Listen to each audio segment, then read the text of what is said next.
이 10장 말씀은 1000년 동안 무적행에 갇힌 사단의 최종 운명에 대해서 말씀하고 있습니다. 눈에 보이는 세상에서 성도들이 당하는 고난에 대해 설명할 필요가 있기 때문입니다.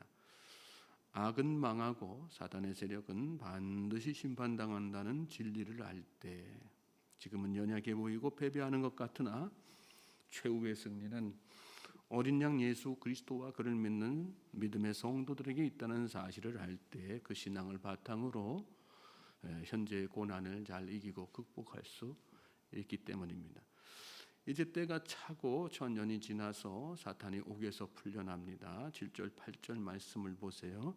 1000년이 참에 사탄이 그 옥에서 놓여 나와서 땅의 사방 백성 곧 곡과 마곡을 미혹하고 모아 싸움을 붙이리니 그 수가 바다의 모래 같으리라. 사단은 불련한 사단이죠. 전쟁을 위해서 땅의 사방에 있는 민족들을 미혹합니다. 여기 말씀에 곡과 마곡이라고 하는 단어가 나오는데 어느 특정 인물이나 특정 나라라기보다는 끝까지 하나님을 거절하는 세상의 모든 나라들 또 그런 세상 사람들을 뜻하는 것이죠. 왜 하나님께서 천년 왕국 후에 무적행에 가두었던 사탄을 이렇게 잠시 동안 풀려나게 하셨을까요? 그들에게 동조하는 자들을 드러내시기 위해서입니다. 끝까지 하나님을 대적하고 이길 수 있다고 착각하는 사람들의 그 신분 소속을 분명하게 하신 후에 그들과 친히 싸우셔서 하나님이 어떤 분이신지를 깨닫게 하시고 또 사탄과 함께 영원토록 심판하시기 위해서입니다. 8절 끝에 보시면 그 수가 그런데 바다의 모래 같으리라 이렇게 말씀해요. 바다의 모래 얼마나 많은 숫자인가. 헤아릴 수 없는 수많은 사람들이 그렇게 하나님을 대적하기 위해서 이 사단의 세력과 동조한다는 그런 말씀이죠. 말세 그것도 천년왕국 후에 이런 일이 일어난다는 거 얼마나 가슴 아픈 일인지 몰라요. 그 끝이 어찌 될지도 모르고 속된 말로 죽을 줄도 모르고 설치는 모습 그렇게 죽어가야만 되는 인생들의 참담한 모습 생각할 때 우리 믿는 자들의 마음이 정말 안타깝고 가슴 아플 수밖에 없는 거죠. 오늘 우리가 한편으로 감사하면서도 한편으로 가슴 아프게 살아야지 되는 이유가 바로 여기에 있습니다. 사단은 마지막 때까지 거짓의 아비로 활동합니다. 하나님이 사람들을 포기하지 않으시는 것처럼 사탄도 끝까지 사람들을 포기하지 않습니다. 1000년을 가두어 놓아도 사탄의 본성은 전혀 변하지 않는 것이고 그때에도 여전히 미혹되는 어리석은 사람들이 있습니다. 그만큼 사탄은 간교하고 끈질깁니다. 여러분 아담과 하와가 미련해서 하나님을 사랑하지 않아서 하나님을 믿지 않아서 미혹된 것이라고 보십니까? 그렇지 않잖아요. 하나님을 너무나도 사랑하고 하나님의 그 크신 은혜와 사랑 안에서 날마다 살던 인생이 아담과 하와예요. 그럼에도 불구하고 미혹에 넘어가서 결국은 에덴 동산에서 쫓겨나고 말지 않습니까? 이유가 뭘까요? 사탄이 그만큼 집요하기 때문에 사탄이 그만큼 끈질기게 미혹하기 때문인 것입니다. 오늘 우리가 정신을 바짝 차려야 되는 이유가 바로 거기에 있는 거죠.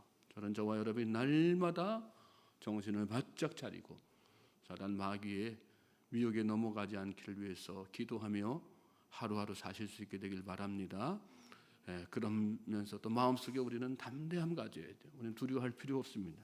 왜 그렇습니까? 진리 가운데로 인도하시는 어린 양 예수 그리스도께서 저와 여러분의 안에 이미 들어와 계시기 때문이죠. 그분의 사랑은 변함이 없으세요. 그분의 우리를 향하신 기대와 소망 또 신실하심은 영원하십니다. 예수님이 그 영원하심과 신실하시는 변치 않으시는 신실하심으로 우리를 빛 가운데로 인도하실 것이기 때문에 우리는 하루를 살아도 영적으로 깨어 있어야 되고 또 마음속에 두려움 없이 담대함 가운데 살아갈 수가 있는 것입니다. 9절 10절 말씀 보십시오. 그들이 지면에 널리 퍼져 성도들의 진과 사랑하시는 성을 두르매 하늘에서 불이 내려와 그들을 태워버리고 또 그들을 미혹하는 마귀가 불과 유흥못에 던져지니 거기는 그 짐승과 거짓 선지자도 있어 세세토록 밤낮 괴로움을 받으리라.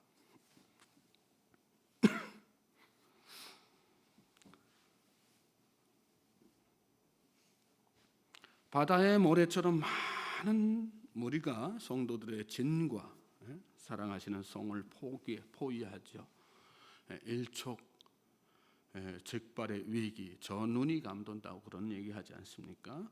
영적 전쟁이 막 이렇게 터지기 일보 직전 가운데 이렇게 있다가 하늘에서 불이 내려와서 그들을 결국은 전부 다 태워버립니다. 마귀는 앞서서 짐승과 거짓 선지자가 던져진 불과 유흥못에 던져져서 그 싸움의 결과로 영원히 밤낮 괴로움을 당하게 되는 그런 내용이 말씀 가운데 들어있죠. 여러분, 전쟁은 하나님께 속한 것입니다. 하나님을 대적하는 세상에 마귀 권세가 아무리 강해 보여도 여러분 절대로 두려워하지 마십시오. 하나님이 역사하실 때 그 전쟁은 시작하기도 전에 끝날 것입니다. 믿습니까? 담대한 마음으로 하루하루 확신 가지고 주님 안에 서는 우리 모든 주의 백성들 되시길 바랍니다. 말씀 계속 또 보겠어요. 11절 말씀 보시면 또 내가 크고 흰 보좌와 그 위에 앉으신 이를 보니 땅과 하늘이 그 앞에서 피하여 간데없더라. 요한의 눈에 크고 흰 보좌와 그 위에 앉으신 분이 보입니다. 공중의 권세 잡은 자가 활동하던 그 옛 땅과 옛 하늘은 그분 앞에서 다 사라지고 말죠. 그날에 지금 눈에 보이는 세상의 모든 질서가요, 여러분 새롭게 다 재편될 것입니다. 보좌에 앉으신 주님이 그날의 새날과 새하늘과 새 땅으로 성도들 다 인도하실 것입니다. 여러분 영광스러운 그날을 마음속에 소망하며 사십시오. 우리는 주님을 따르는 백성이에요. 주님을 따르는 백성, 주의 백성, 하나님의 나라가 보장된 사람이고 영광의 면류관이 다 예비되어 있는 그런 사람들입니다. 12절 말씀 보십시오. 또 내가 보니 죽은 자들이 큰 자나 작은 자나 그 보좌 앞에 서 있는데 책들이 펴 있고 또 다른 책이 펴졌으니 그 생명책이라. 죽은 자들이 자기 행위를 따라 책들에 기록된 대로 심판을 받으니. 죽은 사람들이 큰 자나 작은 자나 다 보좌 앞에 이렇게 서 있습니다. 여러 책들이 펴져 있는데 그 가운데 생명책도 있습니다. 말씀 보면. 그리고 그 생명책에 죽은 사람들이 다 기록되어 있죠. 특별히 말씀 보면 자기들의 행위대로 심판을 받는다. 근데 여러분, 우리가 이 말씀을 오해하면 안 돼요. 자칫 오해하면 행위로 구원받는 줄 착각할 때가 많거든요. 행위대로 심판받는다는 말씀을 우리가 잘 오해하지 말고요. 이 안에 있는 진리를 우리를 향하신 하나님의 음성을 잘 깨달아야 됩니다. 우리 앞서서 7교회를 향한 말씀에서 여러 번 우리에게 강조하셨죠. 우리 주님은 우리의 행위를 다 알고 계세요. 그리고 이 행위는 하나님을 사랑하는 사람들이 드리는 믿음의 행위. 어린 아기도 자기를 사랑하는 사람은 기가 막히게 알죠. 집에서 기르는 짐승도 집사인지 아닌지 다 압니다.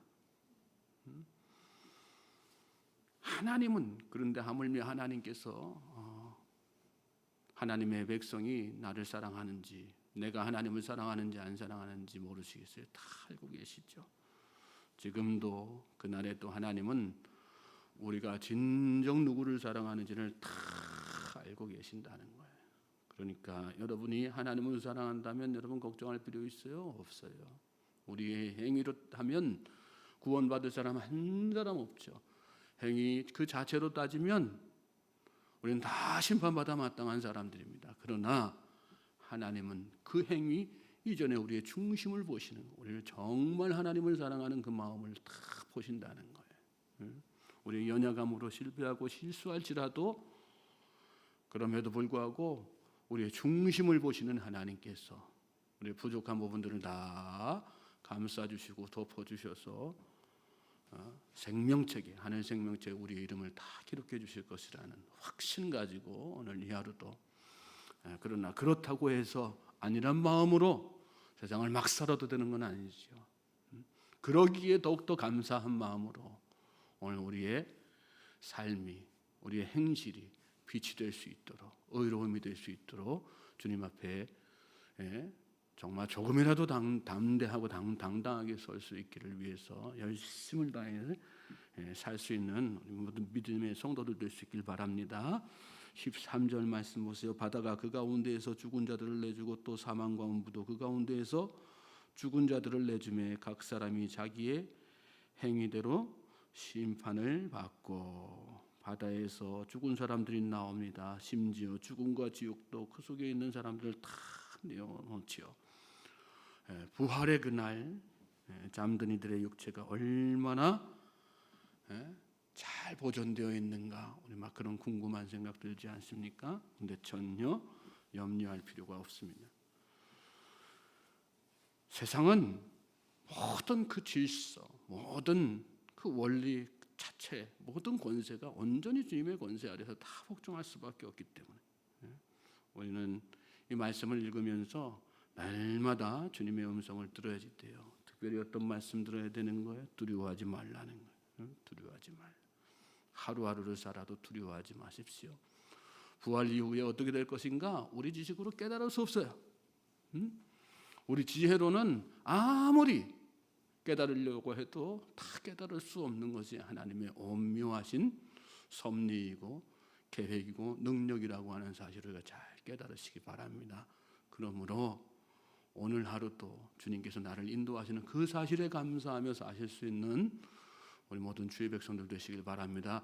그렇게 무지하고 모자라고 연약한 존재이지만 나를 포기하지 않으시고 끝까지 붙드시는 분이 주님이시라는 그 사실에 하나님을 찬양하고 예배하고 영광 돌리는 우리 모든 주의 백성들 되시길 바랍니다.